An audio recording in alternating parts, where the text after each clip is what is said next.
Did a relationship soured 10 years ago play into the way Saturday night's Patriots loss was played? And is a former Patriot fan favorite now maybe on the other side? I'm Alex Barth, joined by Evan Lazar and Mike Petraglia. This is Patriots Press Pass, brought to you by betonline.ag. Visit their website for all the NFL playoff action and use the promo code CLNS50 for a 50% bonus when you sign up. Guys, Mike Vrabel, he's kind of a villain in Patriots Nation as we wake up this morning. Who would have thought the guy who caught 12 touchdown passes from Tom Brady as a linebacker would ever find himself on that side of the discussion? But not just that the Titans won last night, but the way they went about it, the way they handled themselves, it was very un-Patriot-like, especially for a guy who was such a core of the Patriot way like Mike Vrabel. I had no problem with it because Mike Vrabel is not here at an alumni event. He's not here for a reunion. He's here coaching the Tennessee Titans to win a playoff game in a place that is notoriously difficult for visitors to play on. And that was the whole point, I think, of players coming in, stomping on the Patriot logo pregame.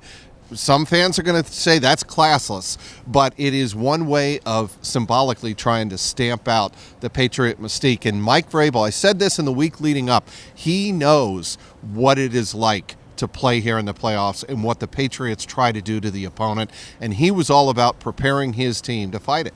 Yeah, and I have no problem with them gaining any sort of competitive advantage or motivation from stopping on the logo or anything like that. I did think that was a little bit classless. I don't think you would see the Patriots going down to Nashville and stopping on the Titans logo anytime soon.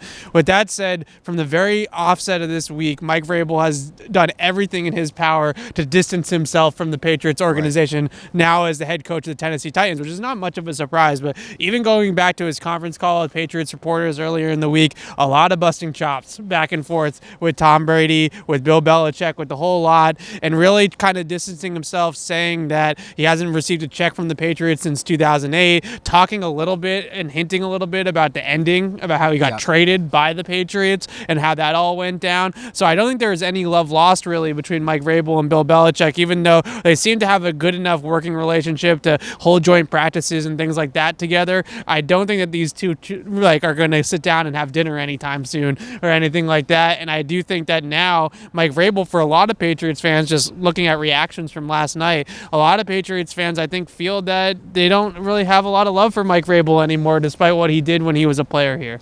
And it's kind of struck to the whole organization, too. Obviously, we saw Vrabel last night, but Logan Ryan made some comments after the game, a former Patriot. We remember Dion Lewis last year after the Titans won, saying that's what happens when you sign budget players. And that, it seems, Mike Vrabel's building something there in Tennessee. That's an impressive team, and that's a team that looks like it's going to compete for the next couple of years. And you could say some of that's built on anti-Patriot sentiment. Well, and the other thing is, during the game, he did some things to Bill Belichick. The whole punt sequence was ridiculous. ridiculous. To be classic. fair, if Bill Belichick did that, we'd be standing here praising him today. No, we're not. I don't think we're bashing Vrabel for doing it. No. But it was a classic ball buster move. Yes. Absolutely, and that is just another way. You can do things before the game, like you mentioned about the press conference call with the New England reporters, but then it comes down to brass tacks. Are you going to be able to execute things that maybe get under the Patriots' skin or are tactically critical to the game? And what he did with the whole punt situation, running 90 seconds to 2 minutes off the fourth quarter clock when it was critical, showed his team that Mike Vrabel's not intimidated. No. Yeah, and also going back to last year, too, remember when the Patriots tried the trick play and they threw the ball to Tom Brady? Later in that game, he threw a pass to Marcus Mariota, and he said specifically right after it, I wanted to see if ours looked better than theirs. So Vrabel is a classic ball buster. He came in here last night and he busted Bill Belichick all up and down the field. And that sequence, that was a classic Belichick sequence. I actually asked about it today because Bill Belichick has done it before in the past, had done the exact same thing. And it really was just goes to show that Vrabel is now the enemy. It's that point. How do you feel about Mike Vrabel? Is there still any love from those 3 Super Bowl rings, or is he now, like Evan said, kind of on the other side?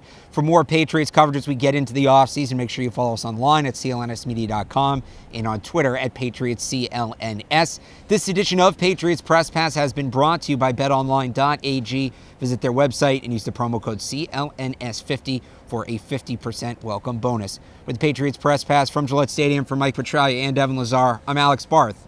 Thanks for watching.